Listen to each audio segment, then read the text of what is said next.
Assalamualaikum warahmatullahi wabarakatuh. Ketemu lagi dengan Bu Citra di mata pelajaran IPS kelas 9 G. Nah, sekarang di hari ini kita akan membahas tentang lanjutan dari modul 12. Modul 12 tadi itu kita bahas di unit yang pertama. Saya sudah memberikan panjenengan tugas dan terima kasih untuk yang sudah mengumpulkan. Untuk hari ini kita lanjutkan ke Unit 2, tiada batas ruang dan waktu. Nah, IPS di kelas 9 ini hampir sama dengan materi sosiologi. Jadi nanti kita melanjutkan lagi kalau panjenengan lanjut ke paket C, nanti materi kita berkelanjutan dari yang materi kelas 9 IPS ini berkelanjutanlah ke sosiologi kelas 10, 11 dan 12. Gitu. Nah, kita lanjut di sini tentang unit 2, tiada batas ruang dan waktu. Pada materi sebelumnya kan jenengan sudah mempelajari tentang perubahan sosial ya. Banyak pengertian perubahan sosial itu apa, kemudian contohnya apa saja. Nah, di sini di bab 2, perubahan sosial di era seperti ini itu sangat berkaitan dengan namanya globalisasi. Betul sekali. Perubahan sosial kalau di era modern itu selalu yang namanya perubahan ke globalisasi. Jadi contohnya di sini yang gampang saja. Anda kan sering sekarang ya memesan melalui ojek online atau berbelanja tanpa harus ke tokonya. Terlebih ketika pandemi kemarin. Pandemi kemarin kita hanya tinggal melalui aplikasi online aja, dari aplikasi Gojek, GoFood atau apapun itu, kita sudah bisa membeli tanpa harus pergi ke tokonya. Nah, tanpa kita sadari adanya ojek online atau toko online itu ya salah satu dampak dari globalisasi itu sendiri. Ya tidak, ya kan? Jadi hal yang dulunya tidak ada karena semakin maju, semakin modern zaman sekarang dibanding zaman dahulu. Sekarang pun semuanya serba praktis, dan itu yang dinamakan dengan globalisasi. Nah, globalisasi sendiri dapat diartikan sebagai meluasnya pengaruh kebudayaan maupun ilmu pengetahuan ke seluruh penjuru dunia. Globalisasi itu menciptakan suatu masyarakat di seluruh penjuru dunia dapat saling bergantung dalam berbagai bidang kehidupan. Jadi misalnya dalam hal sumber daya alam, ada negara yang menghasilkan sumber daya alam secara melimpah, namun ada juga negara lain yang hanya memiliki sedikit atau bahkan tidak memiliki sumber daya alam tersebut. Contohnya nih, Indonesia itu terkenal dengan negara agraris. Pada kenyataannya masih kekurangan sumber daya alam berupa beras, yang mana beras atau nasi itu adalah makanan pokok masyarakat Indonesia, sehingga untuk mencukupi kebutuhan pokok tentang pangan, tentang beras itu tadi, Indonesia itu membutuhkan negara lain dengan cara mengimpor beras dari negara lain, contohnya dari negara Thailand. Nah, selain itu juga membuktikan bahwa saat ini untuk berhubungan dengan negara lain sangatlah mudah dan terbuka. Dalam era globalisasi ini dikenal dengan istilah global village atau desa global, yang berarti bahwa batas-batas antar wilayah negara semakin pudar. Hal ini terjadi karena adanya kemajuan dalam teknologi dan komunikasi. Batas negara disebut pudar karena saat ini kita dapat mengunjungi negara manapun dengan mudah karena adanya transportasi modern. Bahkan untuk memudahkan berkomunikasi dengan orang lain pun di luar negeri, beda negara maksudnya, ya dengan kecanggihan teknologi berupa internet kita sudah bisa berinteraksi dengan orang di negara lain untuk saat ini karena perubahan zaman itu tadi dan karena adanya globalisasi itu tadi. Nah, globalisasi itu pengertiannya ada dari para ahli itu ada beberapa. Jadi kan bisa nanti membaca sendiri di sini ya. Saya ambil contoh globalisasi menurut Selo Sumarjan. Globalisasi adalah suatu proses terbentuknya sistem organisasi dan komunikasi antara masyarakat di seluruh dunia. Tujuannya untuk mengikuti sistem dan kaidah-kaidah tertentu yang sama.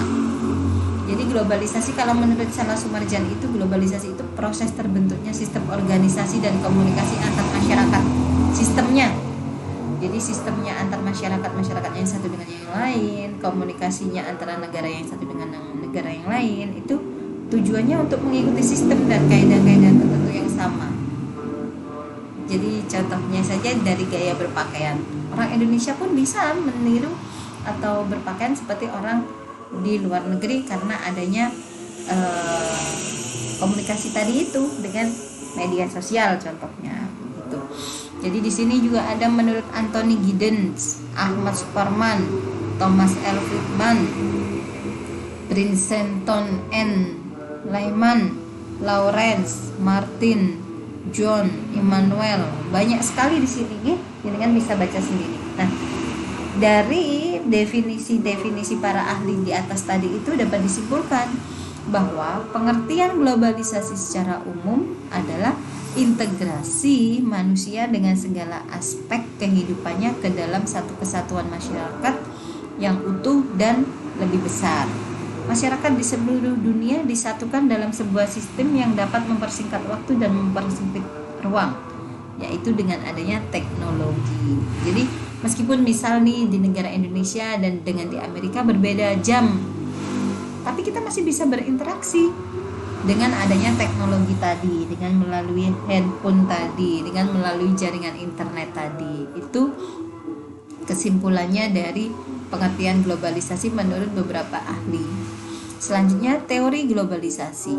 Teori globalisasi itu pun juga ada beberapa pengertian. Di antaranya menurut para globalis itu mereka percaya bahwa globalisasi merupakan suatu kenyataan yang mengandung konsekuensi nyata terhadap bagaimana orang dan lembaga di seluruh dunia berjalan. Mengenai hal ini, para globalis yang positif menyatakan bahwa hal tersebut bisa saja menjadikan masyarakat di dunia memiliki pemikiran yang lebih terbuka dan bersikap lebih toleran terhadap budaya dari luar budayanya sendiri. Namun para globalis negatif menyatakan bahwa hal tersebut bisa saja melunturkan kebudayaan asli masing-masing masyarakat dan menganggap salah satu upaya negara adidaya untuk menjajah budaya lain. Betul, menurut para globalis itu ada yang positif, ada yang negatif. Positifnya jadi kita bisa bersaling toleransi atau saling memahami kalau budaya kita berbeda.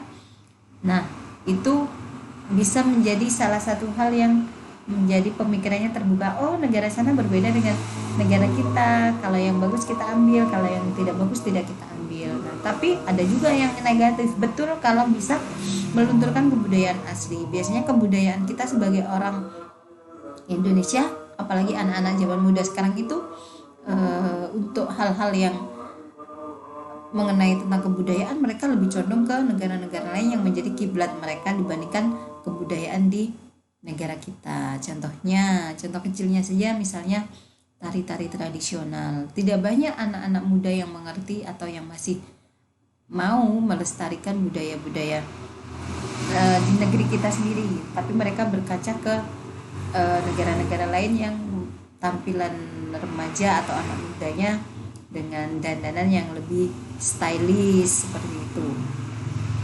Kemudian ini selanjutnya adalah para tradisional, yaitu mereka yang tidak percaya bahwa globalisasi sedang terjadi dan menganggapnya sebagai mitos atau sesuatu yang dilebih-lebihkan.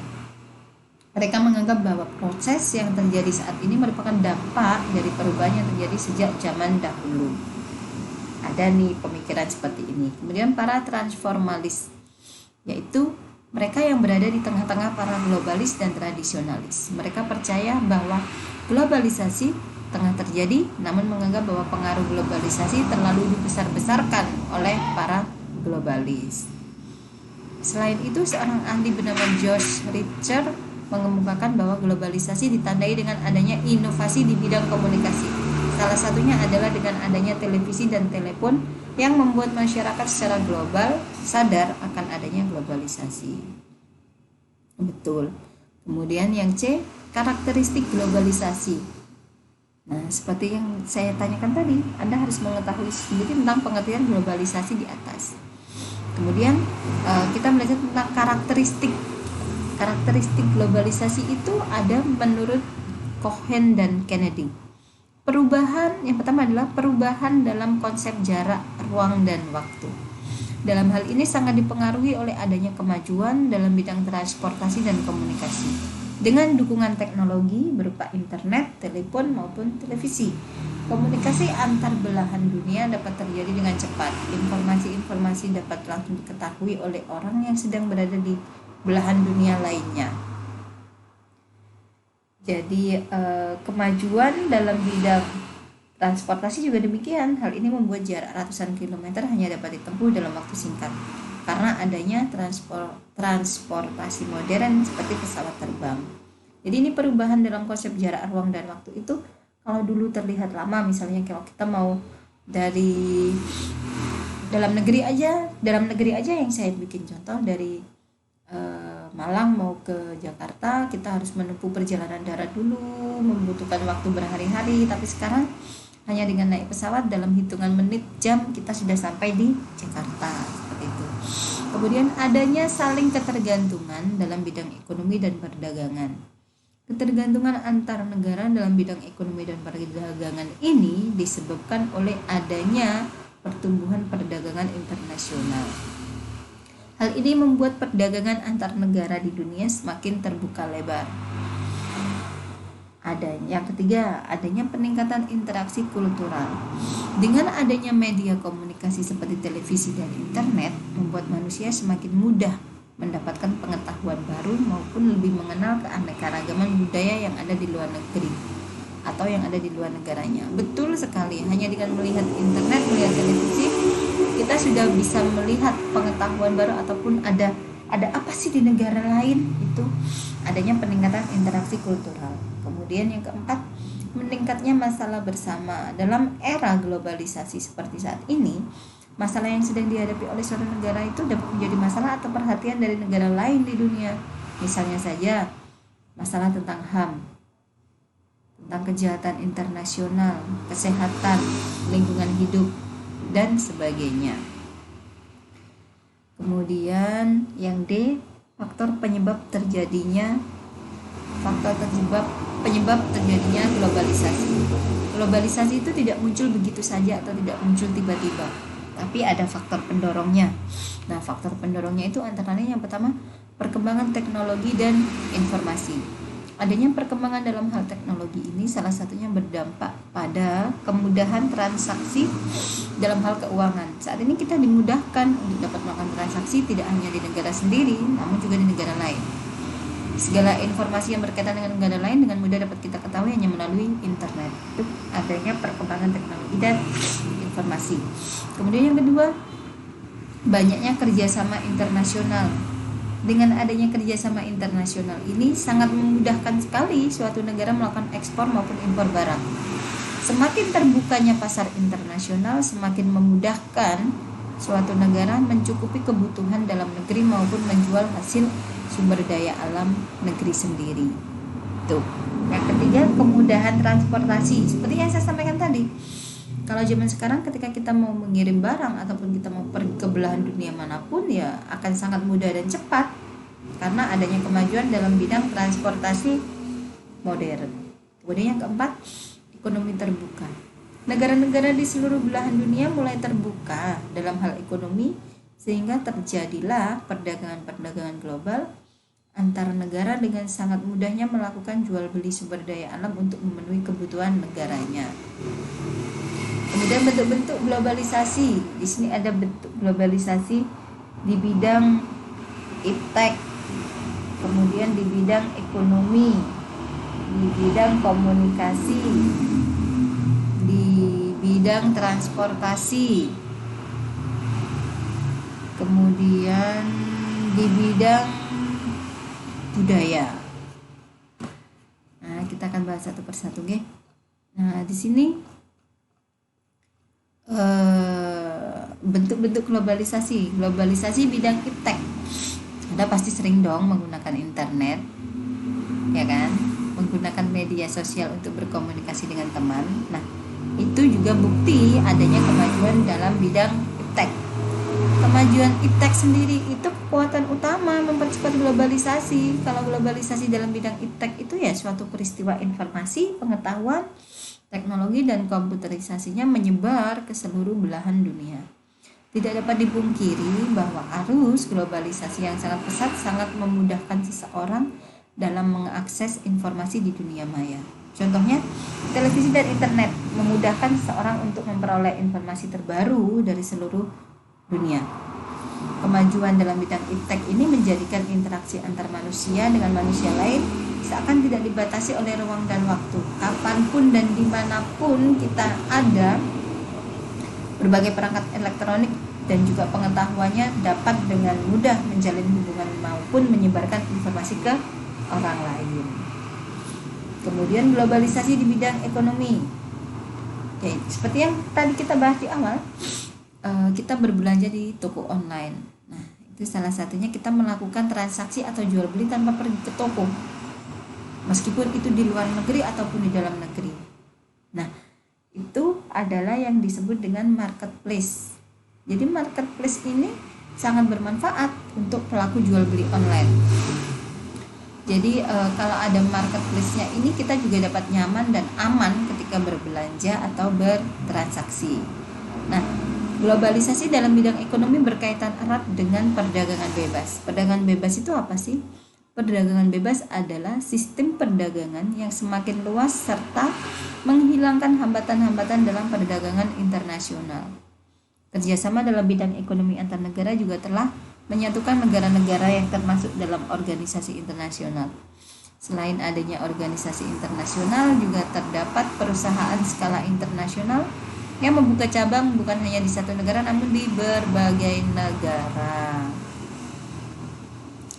Dan selain itu juga dengan globalisasi bidang ekonomi saat ini kita juga dimanjakan dengan berbagai fitur yang disediakan oleh bank. Fitur m-banking, internet banking. Nah, ini contohnya. Beberapa perusahaan yang menguasai pasar dunia, yang salah satu contoh globalisasi di bidang ekonomi. Jadi kan bisa lihat di sini apa saja yang ada di negara kita. Ya, di sini ya. Dan ciri-ciri globalisasi dalam bidang ekonomi itu ada beberapa, antara lain beroperasinya suatu perusahaan di berbagai negara atau menjual produknya secara internasional, adanya penghapusan seluruh batasan dan hambatan terhadap arus modal barang dan jasa, batas antar negara menjadi kabur atau tidak nampak, keterkaitan antara ekonomi nasional dan internasional semakin erat, membuka peluang pasar untuk produk dalam negeri di pasar internasional secara kompetitif, membuka peluang bagi masuknya produk luar ke dalam negeri. Globalisasi bidang komunikasi. Ini contohnya, Anda pernah berkomunikasi dengan orang lain melalui telepon kan? Nah, komunikasi melalui telepon itu contoh dari komunikasi. Jadi dapat diartikan bahwa komunikasi adalah suatu proses penyampaian pesan atau informasi dari satu orang kepada orang lain. Nah, dengan globalisasi dalam bidang komunikasi itu dapat dilihat dari kemajuan teknologi komunikasi. Pada zaman dulu masyarakat Indonesia masih menggunakan media kentongan atau surat dalam berkomunikasi dengan orang lain, yang itu pun membutuhkan waktu yang lebih lama. Kalau sekarang dengan teknologi telepon, handphone, internet, email, media sosial, itu dapat dengan mudah menyampaikan informasi atau bisa berkomunikasi dengan orang lain. Di sini bisa dilihat dari tabel di bawah ini. Zaman dulu jarak jangkau terbatas, zaman sekarang dapat menjangkau seluruh dunia. Zaman dulu membutuhkan waktu lama untuk menyampaikan pesan, kalau zaman sekarang waktu menyampaikan pesan singkat sekali. Ya, situ G. Jadi perbedaannya media komunikasi zaman dulu dan zaman sekarang itu sangat berbeda sekali. Begitu. Kemudian kita lanjut ke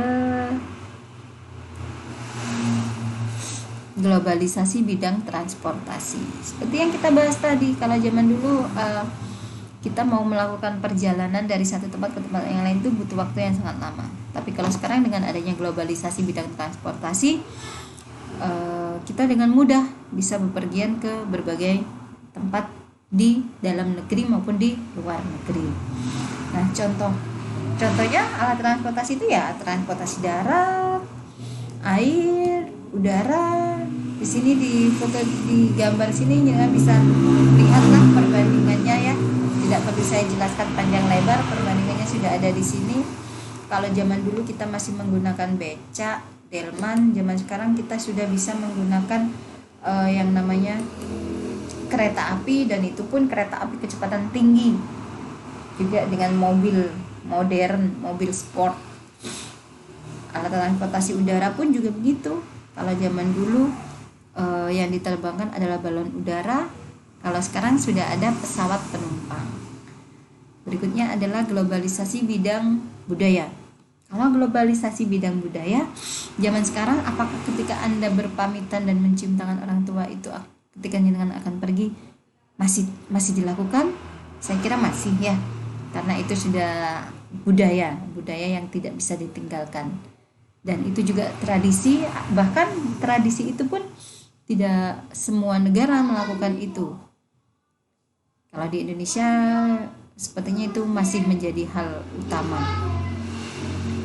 Jadi contohnya dalam globalisasi budaya itu ada penyeragaman atau homogenisasi, atau artinya adanya persamaan yang dianut oleh masyarakat global. Misalnya dalam hal bahasa Inggris sebagai salah satu bahasa dunia. Jadi untuk dapat berkomunikasi dengan masyarakat dunia, semua orang harus dapat menguasai bahasa tersebut. Jadi pada intinya globalisasi dalam bidang budaya ini adalah segala fenomena sosial yang dilakukan oleh individu dengan mendapatkan pengaruh dari masyarakat global. Dimanapun ia berada, ia akan mendapatkan banyak sekali pengetahuan baru tentang kebudayaan asing. Misalnya saja, ada individu yang mengidolakan artis Hollywood. Tak jarang sebagian dari mereka rela berubah menyerupai artis yang diidolakan. Mulai dari pakaian, make up, bahkan perubahan fisik. Itu di bidang budaya. Dan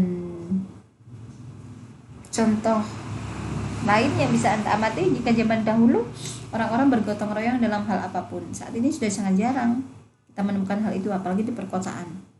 Semua orang sudah sibuk dengan dirinya sendiri. Tidak jarang orang-orang berpakaian yang tidak selayaknya dengan adat budaya negara kita. Itu salah satu globalisasi di bidang budaya. Nah, contohnya seperti ini. Perubahan budaya sopan santun. Kalau dulu ada orang tua yang sedang duduk, anak-anak lewat dengan membungkukkan badan dan bilang permisi. Kalau zaman sekarang ada orang tua atau perempuan yang sedang berdiri, laki-lakinya sudah asik-asik saja duduk.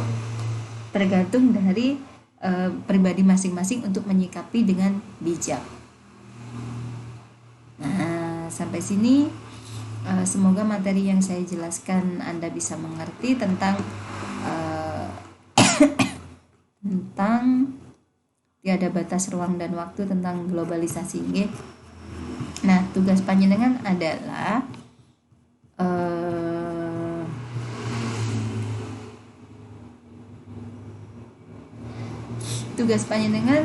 berkaitan dengan globalisasi. Coba diamati deh di sekitar panjenengan itu, berkaitan dengan globalisasi di bisa bidang ekonomi, bisa bidang budaya, bisa bidang yang lainnya.